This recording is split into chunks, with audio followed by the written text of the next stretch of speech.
Oh no. No, no, no, no.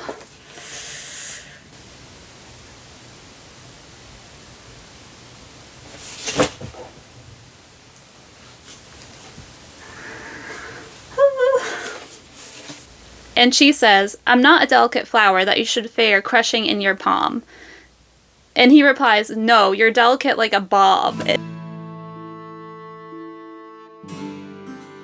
Join me in today's video for a cozy reading vlog of the adult fantasy romance book The Wren in the Holly Library by K.A. Linde.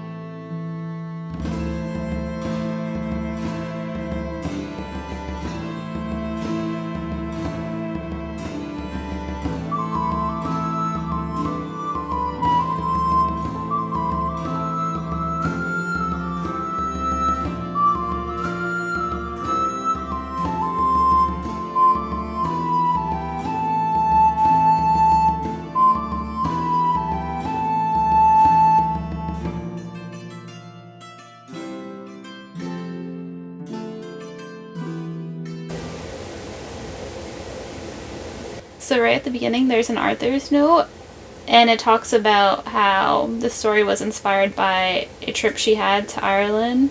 And I just thought that was really cool. So our main character at the beginning of the book is breaking into this house, and it has a room called the Holly Library, and it just seems so cozy the way it's described. And it says, "Holly vines crawled up the shelves and over the top of the wood of the largest private library she had ever seen. They should have been a hazard to the collection, but none of the books seemed hindered. Everything was exceptionally well cared for. But the real beauty of what lay before her was that each and every one of the hundreds of bookshelves was packed full with book after book after book. Rows of old leather-bound volumes to brand new hardbacks with pristine dust jackets." That description, I just want to be in that library right now.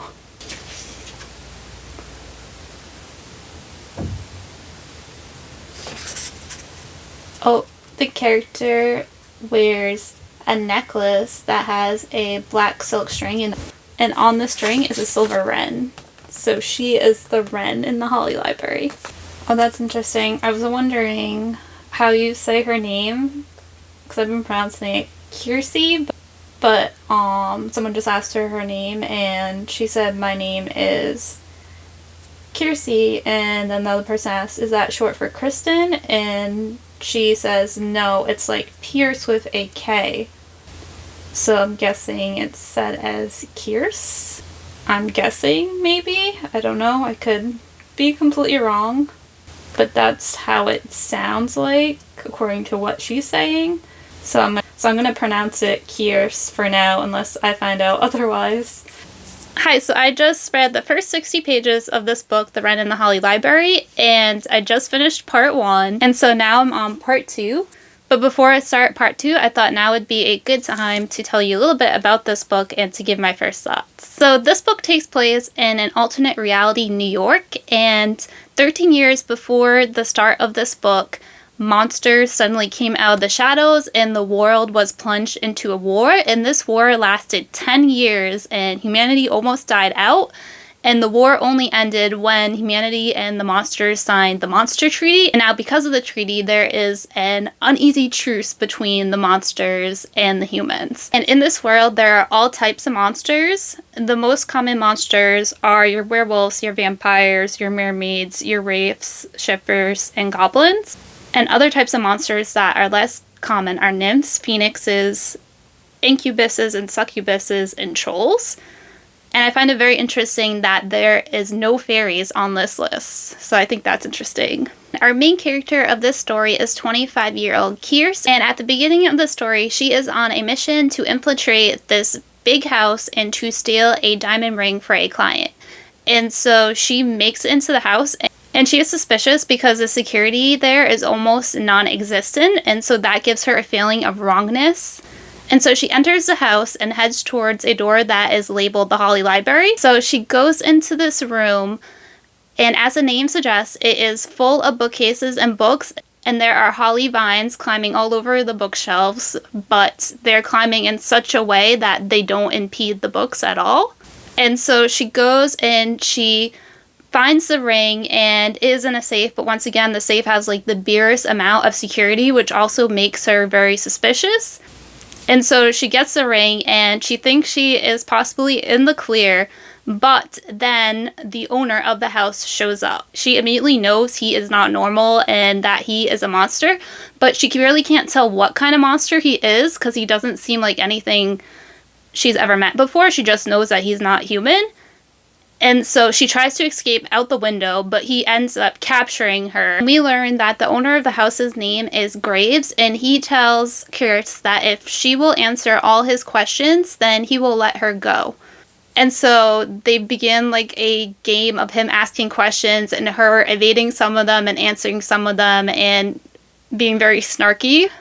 And then through their conversations, we learn that Kirst might not be completely human after all, because Graves says that there was security on his house, but it was wards. And Kirst is very confused by this at first because in their world there are monsters, but there isn't magic. And saying that there are wards on his house suggests that magic is real after all, and she doesn't want to believe this. And so he ends up showing her some of his magic to prove to her that magic is real. And he recognizes her skill and the power of her magic, and so he wants her to do a job for him. He wants her to steal something for him.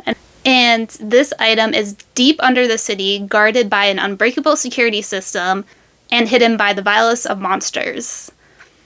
And at first, Kirst is very reluctant to agree to his terms, and she asks him to give her 24 hours to decide. And he's like, okay, you can have 24 hours, but you better be back within those 24 hours, because if you're not, then I will come and find you. And so he lets her leave right out the front door, and he even lets her take the diamond ring that was her objective in the first place. However, little does Kirst know that someone was watching her leave his residence, and one of the people watching her was an enemy of Graves. And so Pierce ends up going back home, but she ends up having to flee her home because these enemies come after her. And so she escapes her home with two of her best friends, and they then end up hiding out among the werewolves. And so that is where I'm at in the story. And so for my thoughts, so far I am enjoying this. And so far I feel like it's giving me Crescent City vibes, with it being urban fantasy and with the setting being in a city where monsters and humans all live together. And our main character, Kirst, does remind me a little bit of Bryce. She is pretty much an orphan. Her mother died of childbirth and her father abandoned her one day. And so she lives at a brothel with two of her best friends, and one of those friends is the daughter of the brothel owner. And the other one is Ethan, who helps out with her thief jobs. Also, like Bryce, Kirst is very strong and independent and definitely not someone to be messed with. But I also like that it is clear that while she is very good at being a thief, that she also has limits, because there's one point in the story where she comes face to face with one of the people that are trying to hunt her down. And this person is a guy who is much bigger than her, and she immediately goes, oh, like, I know I can't defeat him because he's definitely stronger than me, and she knows that her strength does not lie in, like, close combat or fighting, but rather in stealth and evasion. And so I just like that because it shows, like, she's not all-powerful, she has her limits, she has her flaws. And then another part of the story that I really like, I mentioned that Kirst fled the brothel with her two best friends, is that this book already has like a very strong sense of like friendship and found family, and that also reminds me a little bit of Crescent City as well. And that element of found family and friendship has already made the book feel like heartwarming and cozy, and I really hope nothing bad happens to her two best friends, because that would just be devastating. But so far they're safe. Another thing of the story that I'm liking so far is just the world in general and how we have already gotten to see like some of the different supernatural creatures in this book. We've gotten to see a wraith because one of the people that Kierce works for is a wraith. And we've also gotten to see the werewolves so far in this book because Kierce actually has a very strong friendship with one of the werewolves. And so far this book has like fairy tale vibes to it, and it feels kind of cozy, even though I know like there's already been like bad things happening with them being attacked and them having to flee, but just something about it feels kind of cozy. And I think it has a lot to do with the characters and their relationships. I want to know more about Kierce and her powers because she has magic, but she never knew that she had magic, and I think it has something to do with her parents because she wears this necklace that has a Wren charm on it. And when Graves sees that charm, he kind of takes note of it, and so you know that something is up, and that necklace was a gift from her parents, and it's the only thing she has left of them. And I'm also excited to learn more about Graves because it's clear that he has magic, so he might be more of a magician than actually a monster, which I want to learn more about. And also when Graves and Kierce were interacting with each other at the beginning, their banter was already very amusing to read about, so I can't wait to read more of that and to see how their relationship develops. And so far this book has just been enjoyable and a lot of fun to read, and I hope it continues to be that way. And so those are all my thoughts right now because I am already only at the beginning, although I'm already starting part 2, but part 1 was only 60 pages long. And so I'm not sure how much more reading I'll get done today because today is the Saturday before Father's Day and I have to work tomorrow, so I am going to go visit my parents today so I can spend time with my dad today. So I am going to be leaving to go do that right after this. But while I'm visiting my parents, there is a free little library nearby and I haven't been to it in a while, so maybe I'll end up checking that out if I have the time. So if I do, I'll end up including that clip in here. But yeah, those are all my thoughts for now. I will be back when I have read more and when I have more thoughts.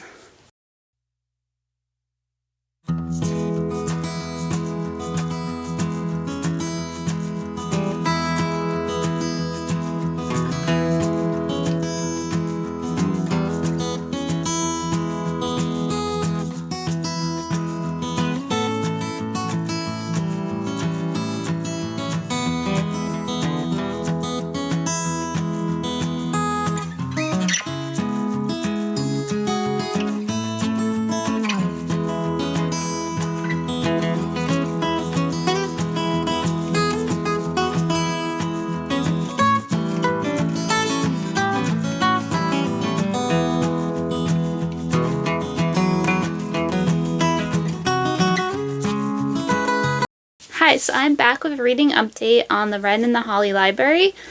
So I just finished part 2 and I'm about to start part 3. So I'm on page 125. And since I just finished part 2, I thought I would come and give some more thoughts that I've had. So far I'm continuing to enjoy this. So far, one of my favorite parts of this book has been the atmosphere and overall mood of this book. So the atmosphere of this book is a mix of dark fairy tale and cozy vibes. And in a way, this one is reminding me a lot of an adult version of Where the Dark Stands Still if this was an urban fantasy. Part of the fairy tale vibes definitely comes from the setting of this book because while it takes place in New York, it's a reimagined New York where monsters roam. And in this world, trolls guard the entrance to the subways, and in order to get through, a lot of times they make you pay a price. So that just reminds me a lot of trolls and fairy tales where they're guarding bridges. And in addition to that, there's also been some Beauty and the Beast vibes as well. So Graves' entire house just reminds me of the castle from Beauty and the Beast. And also, once Wren accepts Graves' job offer, a condition of the job is that she has to live in his house. So that's kind of like Belle having to live in the Beast's castle. And then contrasting the dark fairy tale vibes are the cozy vibes. And the cozy vibes also come from the setting and people of this book. So a lot of the cozy vibes come from Graves' house. Because in his house, you have the library, which is a very magical, whimsical, cozy feeling place. also have a housekeeper slash cook and a butler who live there, who are very warm-hearted and kind towards Kierce. And at one point, the housekeeper serves Kierce biscuits and tea, and whenever there is tea, there is almost always a feeling of coziness. And since this is a fantasy romance, let's talk about the romance so far. So the romance in this has been very, very, very slow burn. There has hardly been any. Mostly it's just been Kierce being like, oh yeah, he's physically attractive, but I'm not here for that. And her just like trying to ignore the fact that she finds him physically attractive. Much at the point that we're at in the book, Kierce and Graves are still very much testing each other out and don't really trust each other, and they are still getting to know each other. And also they both have very high walls, so before any romance happens, they're gonna have to smash through each other's walls. And speaking of Graves, I feel like so far as a character, I still don't know him very well. In my opinion, I need to learn more about him before I become attached to him, so he still needs to be developed. But in contrast to that, the banter between Kierce and Graves is continuing to be very entertaining, and it's one of the highlights of the book for me so far. I'm going to read an example of their banter from the book that I just found really amusing, and there is no spoilers in this. So on page 79, Kierce is trying to get to know Graves better, but he's making it very difficult. So she says, honestly, I'd rather you tell me more about yourself. And he says, no new shocks. And she says, I'm not a delicate flower that you should fear crushing in your palm. And he replies, no, you're delicate like a bob. And so I just love those two lines of banter between them. It made me smile and chuckle reading it.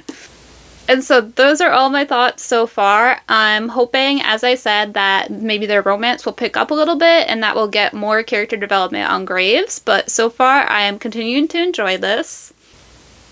And I'm not sure how much I'm going to get read today because I am off from work, but I have to go to the dentist soon, which is not fun. But I am also off from work tomorrow, and I will definitely have more time to read this tomorrow.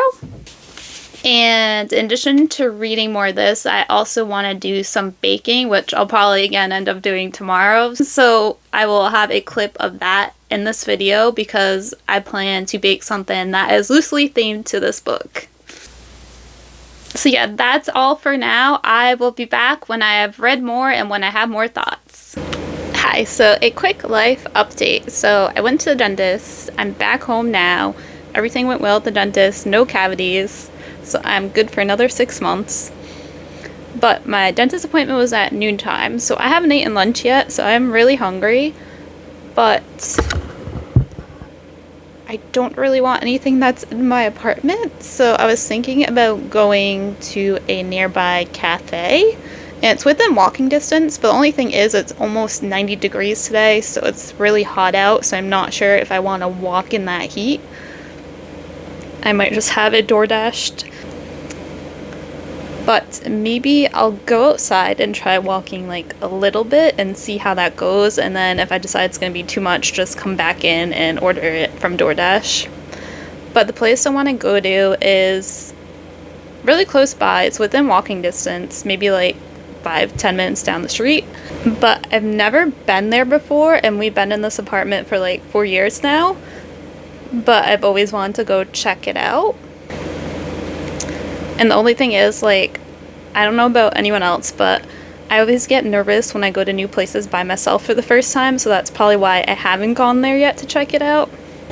And if I end up walking there, I'll probably also bring my book with me in case I decide I want to do some reading. But again, like, it depends on like how comfortable I'm feeling, if I decide to read or not, or just to eat and then come back here. But yeah, so I'm gonna go do that. I'm gonna go outside first and start to walk and see how it feels. And then if it just seems too hot, I'll just turn back around and come back in here and order it and have it delivered.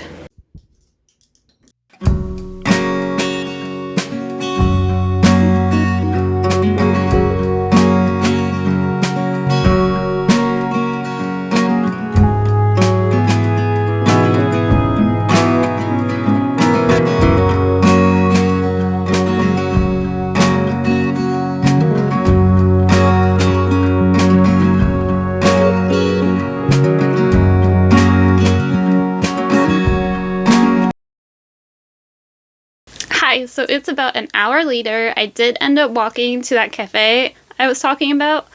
So it ended up being like, it was like only a 5 minutes, if even 5 minute walk. So it was hot out, but it wasn't too bad. And when I got in there, like I was the only person in there, so it was nice and quiet. So I ordered a buffalo chicken sandwich, which was very good, and some fries. And I also got an iced chai tea, which was excellent. And so I sat in there and ate my lunch and read a teeny tiny bit of the Wren and the Holly Library. I only read about 14 pages, but I read 4 chapters, so those chapters are like super short chapters. And earlier I was talking about how the romance is very, very slow burn. Well, we kind of got some more romance in those 14 pages. Well, fake dating comes into play. But my favorite thing that happened in those 14 pages is that Graves gives Kierce the nickname of Wren. He starts calling her Wren, and I was just like, oh, that's adorable. And in addition to that, I don't think I mentioned it earlier, but Graves always has a book in his hand, and he has a library in his house, so he clearly likes to read. But yeah, so he's a reader, and he has just been giving Kierce all these different books to read so she can, and they're all like dark fairy tales. And he recently, in those pages that I just read, gives her a book that has a Wren featured in it. And he says, you have to read this because this is the best story of the Wren. But the story is called The Oak and the Holly King. And Graves' symbol is holly. So it kind of includes both of them, like the holly and the Wren, which I think is really cool and a neat little detail and really cute. And we also get an idea of how old Graves might be, because that has been up for debate since the beginning of this book. And so it turns out that he is over 150 years old, but he looks like he's in his mid-20s. So he's one of those characters. Alright, so those are just my quick thoughts for now. I think I'm going to actually go edit a little bit of this video now, and then I need to do some chores around the house. Like my laundry and dishes are crying for me to do them, so I gotta do that.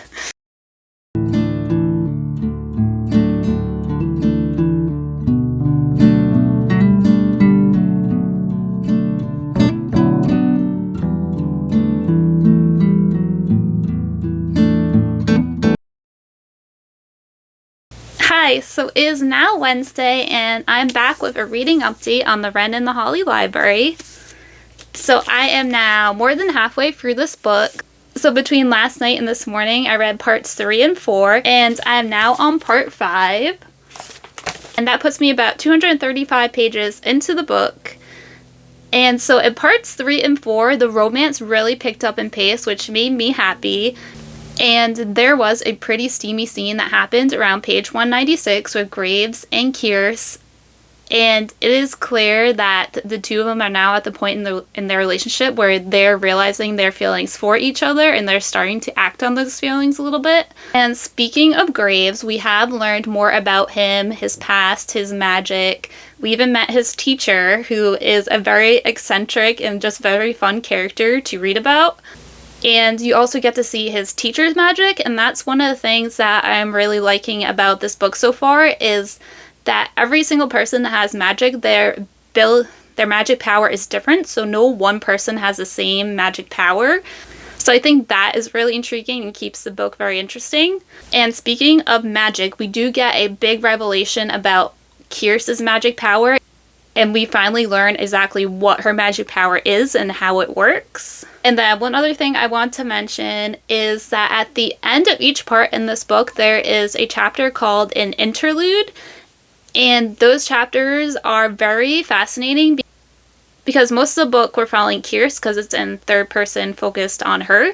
But in those interludes, we actually get to read about other characters that we have met in the book. And usually the characters are a character that played a rather significant role in that part. So I just find those interludes to be very intriguing because you get to learn things that Kierce herself doesn't know. And also, so this book is a romantasy, so you definitely have a focus on Kier's and Graves' relationship, but also there is so much more going on in this book. Like, their relationship feels like just a small part of this book, and there are so many things going on with, like, power plays and politics and people in charge and gangs, and there's just so much going on here that between all that stuff and the romance, this book just keeps me flipping the pages. And so those are all my thoughts at the moment. I have about 146 pages left of this book, so not too many pages. And I am off from work today, but that being said, I'm probably not going to finish this today because I want to do like a lot of cleaning around my apartment. And I also plan on finally baking my cookies this afternoon. Those are the plans for today, and my next update on this book will probably be my final thoughts because I'm getting to the point in the book where I can't talk about much without giving away spoilers, and I'm trying to keep this spoiler free. So that being said, I will be back once I have finished this book with my final thoughts. Hello, so welcome to my kitchen once more. I'm just about to start baking my cookies. So the plan is to make some lemon shortbread Linzer cookies that have lemon curd filling. And I had the idea to make them bird shape in order for them to like kind of match the cover of the book, since there is a bird on the book cover. And so I have these little bird cookie cutters right here. So I'm going to do the bigger bird and then cut out a little smaller bird inside it. And so I got my stuff here, although it occurs to me I have to get my flour and sugar. But I have my lemon curd filling right here. I just made this. So that's going to be cooling while I make the dough. So yeah, I am going to start making this cookie dough.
Hi, so I'm back. Have I finished this book yet? No, but I did finish part 5.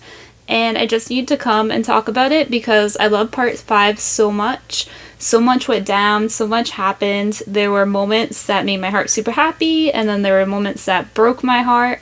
So in part 5, Kier's and Graves continue to get closer. They're breaking down each other's walls. They're telling each other things they haven't told anyone else, and they're just being super precious. But then something happens, and as this was happening, I was like, oh no, here comes the conflict, and that thing happens, and it drives a wedge between them. And it is a valid thing that happens. Like, Kierst does do something she's not supposed to, so Graves has the right to be upset. And I can see why he acts the way he does because of his past, but at the same time, I do feel like he overreacts a little bit. And Kierst was like, let's have a conversation about this. And he just kind of shuts down and shuts her out. And so she leaves his house, but not because of the conflict. She leaves because there's actually something she has to take care of that is a life or death situation. But she tells him she will be back, but he refuses to believe her. And that was just frustrating because he just shuts her out completely. And I know he probably does that a little bit because of his past, but at the same time, I'm like, you're an adult. You've been around for hundreds of years. You need to have an adult conversation, even if it hurts. But the good thing is there's still part 6, so there's still time for Graves to come around and handle this situation like the adult that he is. And usually it's the female protagonist in romantasy books that does something that annoys me, but this time it's the male love interest, which doesn't usually happen, so that's interesting. So I read part 5 on Friday, but I stopped when I reached the end of it because I didn't have enough time to read the last part, part 6. And part 6 is only about 80 pages long, so I wanted to read it all in one sitting and just read it straight through. So today is Sunday, and I have time to do that before I have to go to work this afternoon, so I'm going to do that now. The only thing I'm worried about is this book is the first book in a series, so I'm worried about how it's going to end. It's probably going to end on a cliffhanger, and it's probably going to hurt, and yeah, I'm not looking forward to being hurt some more. But that's enough of me rambling. I'm now going to read this and find out what actually happens.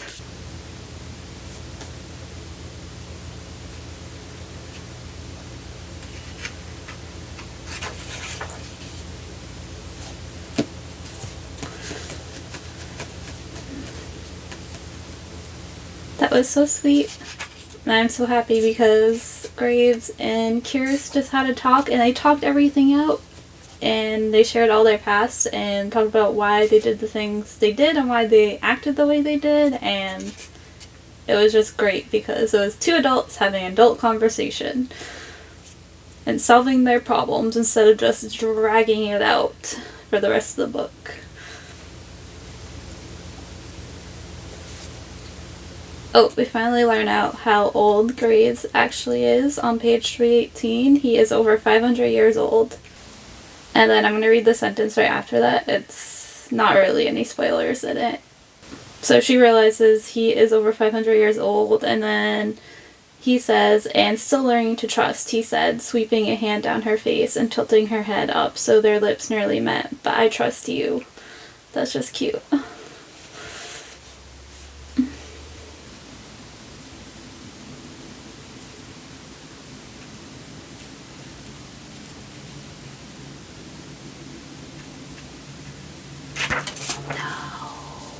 Oh no. No, no, no, no. Ah.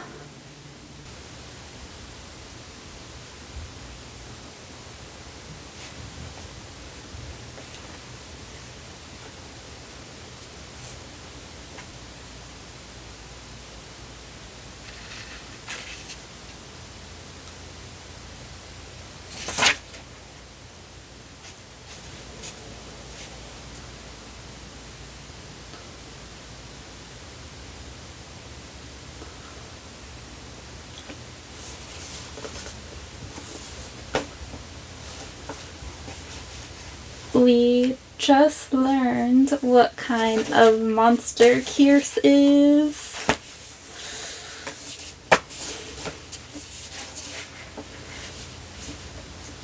And that's all I'm gonna say, but she is the last of her kind.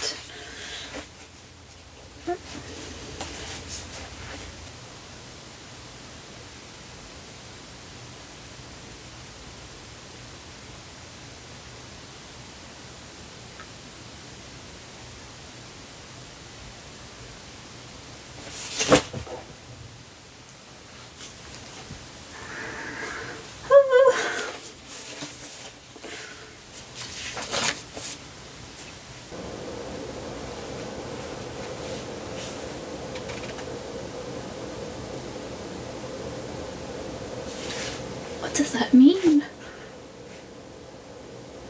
Someone just said something and I was like, oh, what does that mean? We probably won't get the answer until the next book.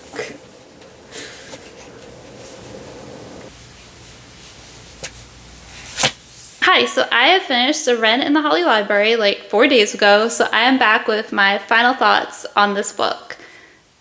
So overall, I really enjoyed this. I'm giving it a 4.5 because there were some parts that I loved in this book, but it just didn't quite give me the 5-star feeling. But it was really close. And so one thing I really loved about this book was the world and the setting.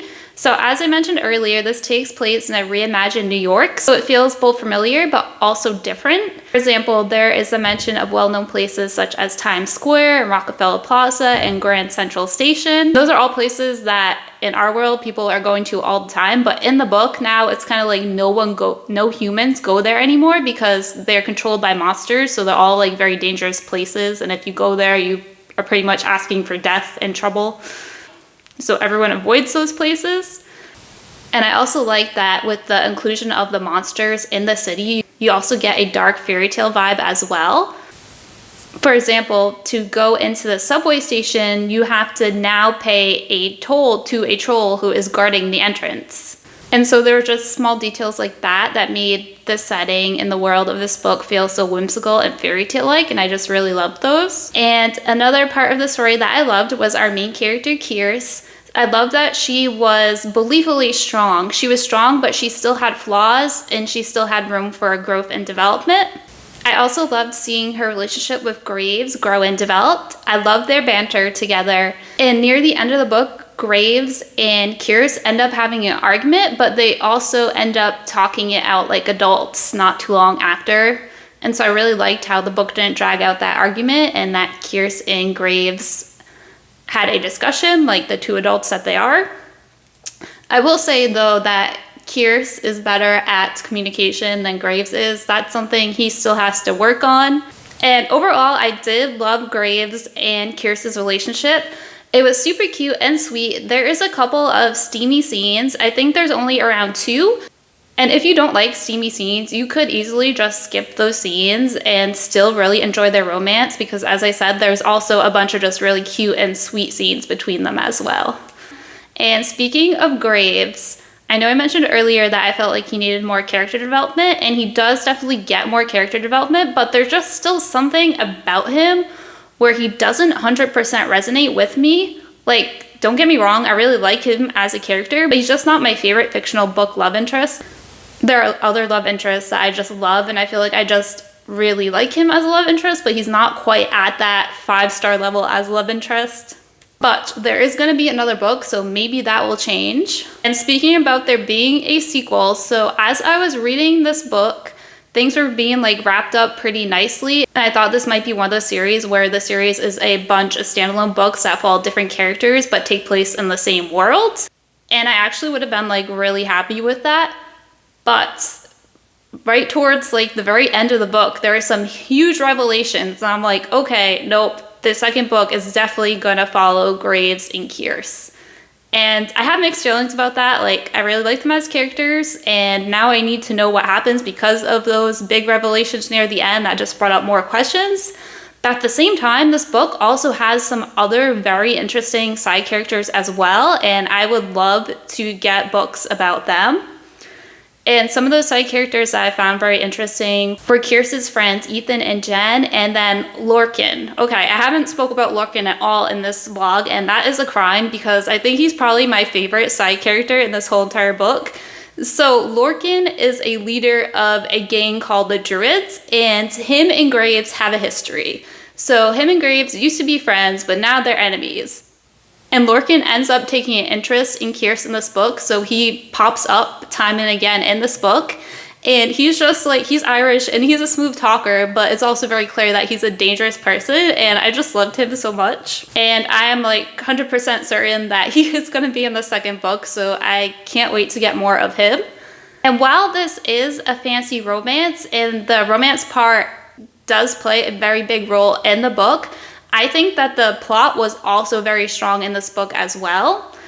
So the plot was a heist plot. Pretty much Graves and Kierce for the whole book are planning this heist to go steal this spear from an evil vampire named King Louis. And I very much enjoyed the plot. And between the plot and the romance in this book, I was never bored. There was always something going on and always something that I was interested in while reading. And then the one final thing I want to mention is I also really loved the magic system in this book. So I loved how we had all the different types of monsters, but then also on top of that, we had magic.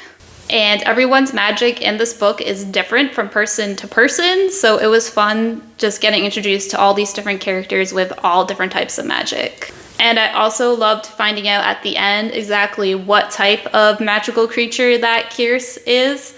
I have to say that I did not see it coming, what she ends up being.